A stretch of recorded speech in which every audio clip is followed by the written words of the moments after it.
everyone, and welcome!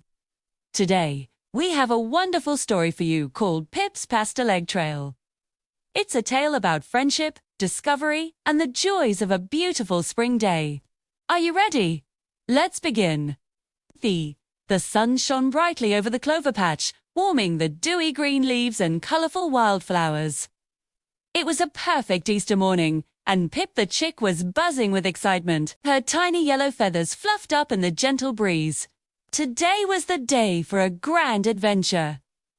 Her best friend, Barnaby the Badger, a kind and clever fellow with soft grey fur, had planned something very special for her.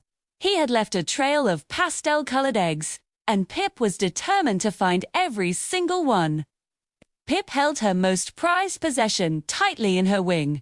A small, bright red magnifying glass. It was perfect for spotting hidden treasures. With her empty wicker basket ready, she set off on her quest. Barnaby's trails are always the best. She chirped to a ladybug crawling on a leaf. The trail began near the vegetable garden. The first clue was a riddle tied to a fence post with a piece of twine. It read, "I'm round and orange and grow on a vine. Look underneath me for a secret sign." Pip knew exactly what that meant. A wares left over from last autumn, but still made a great hiding spot. "Is it here?" she chirped, her voice full of hope. She crouched down low and peeked under the pumpkin's curved side. There was no egg, but her keen eyes spotted something else. Tucked away in the dirt was a tiny, brilliant blue feather. It shimmered like a little jewel. Pip had never seen a feather quite this color before.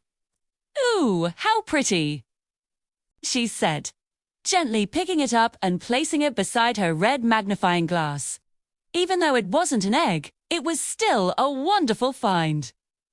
Disappointed but not discouraged, Pip looked for the next clue. She saw a line of small, painted pebbles leading away from the pumpkin patch and towards the meadow. The pebbles were painted yellow, just like her. The trail led her into a field of tall, green grass that swayed like waves in the ocean. The blades of grass were so high they tickled her beak. Pip had to be very careful not to get lost. She moved slowly, tiptoeing through the green maze. Her heart beat a little faster. What if she missed it?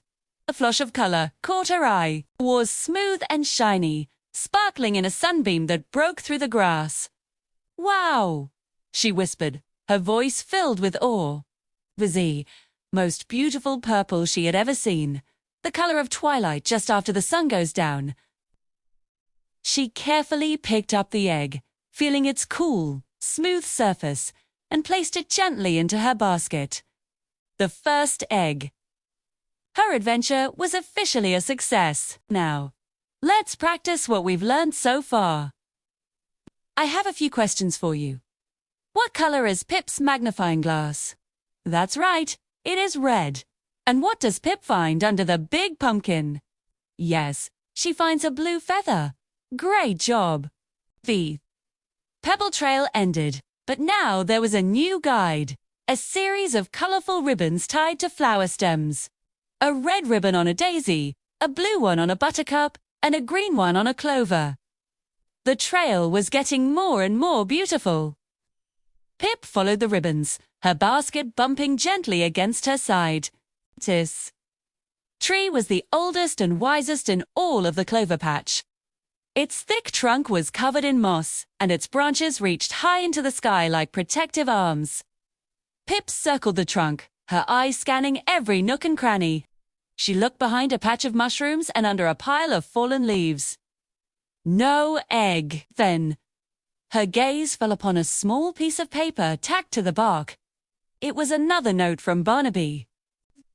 In his familiar, loopy handwriting, it said just 2 words. "Look up." Pip tilted her head back, her little chick eyes squinting against the bright sky.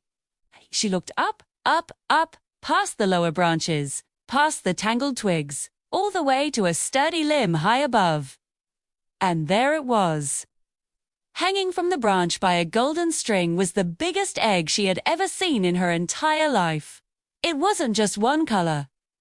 It was painted with every color of the rainbow.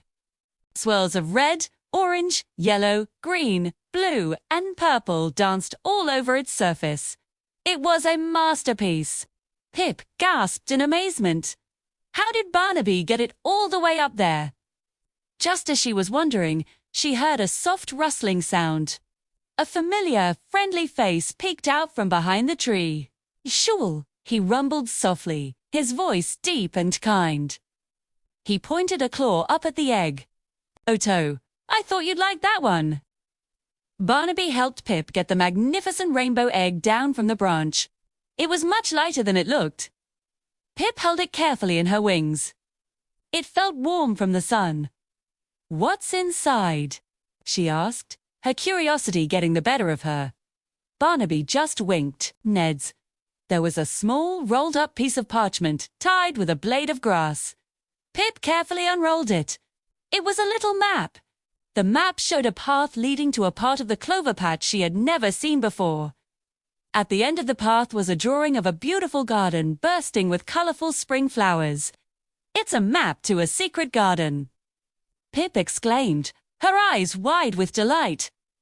Barnaby nodded. "I found her last week," he said. "I thought we could discover it together." Pip looked from the map to her friend's happy face. She felt a surge of warmth in her heart. Finding the colorful eggs had been fun, but this was even better. She had found a new adventure to share with her best friend, Hand and Wing. Pip and Barnaby followed the map, leaving the old oak tree behind. The sun was high in the sky, the birds were singing, and Pip the Chick knew this was going to be the most colorful and happy Easter day ever. And that's the end of our story. Did you enjoy Pip's adventure? Let's go over our final question. What was inside the rainbow egg? 2.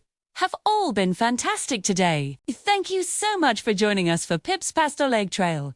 We hope you had as much fun as we did.